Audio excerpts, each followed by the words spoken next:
Hey, I wanted to show you just a little things that I do when I follow through with Cloud. So you can kind of hopefully see some of the things that I do and getting prepared to bring him home. So one thing I do with Cloud is just follow through, holding him accountable for the things that I know he knows.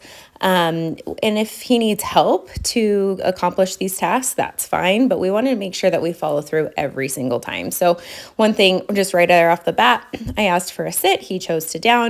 I moved out of the way and said, no, sit, and made him come back into a sit position before we started on the walk. So all of these little tiny things, though sometimes people let them slide because it's easier just to let him do the downstay, but I feel like all of these things matter, especially when it comes to this right here. So walking next to me, maintaining this heel position. This is not something that happened overnight. In fact, right here, he's just dragging a 30-foot line.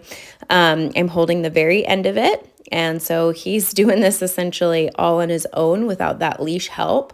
But it was something that took a lot of follow through, many, many hours of just letting him go ahead, making him fix it by coming back, making him come into the heel position, paying him a lot with treats in this position, correcting when he got out of the position. And ultimately, I want him to be able to maintain this despite distractions in our environment. If I stop, but he needs to stop with me.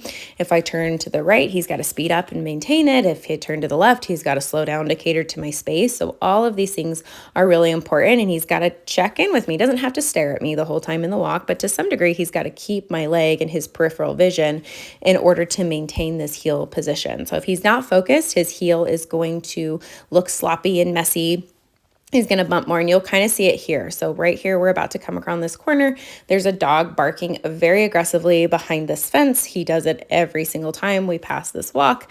And Cloud's gotten better with it. At first, this would cause him to run away, almost retreat, because it was really spooky to him.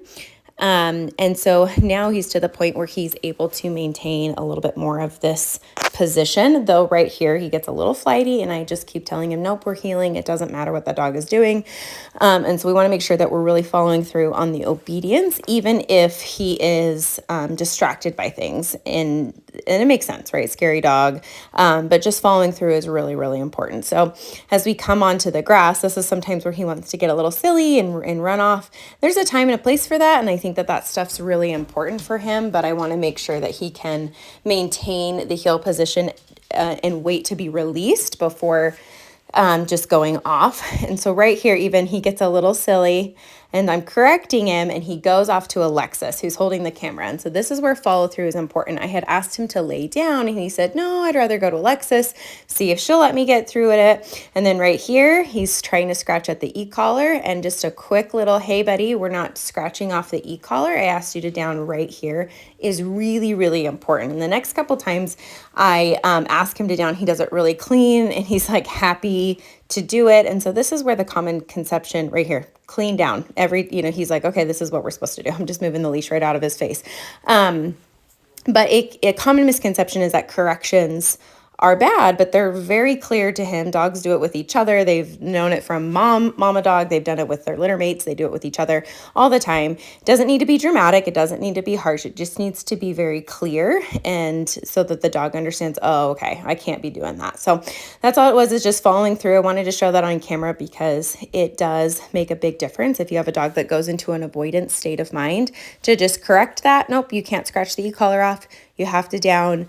And that can be a really effective way to do it, is just with the leash. He's a good boy.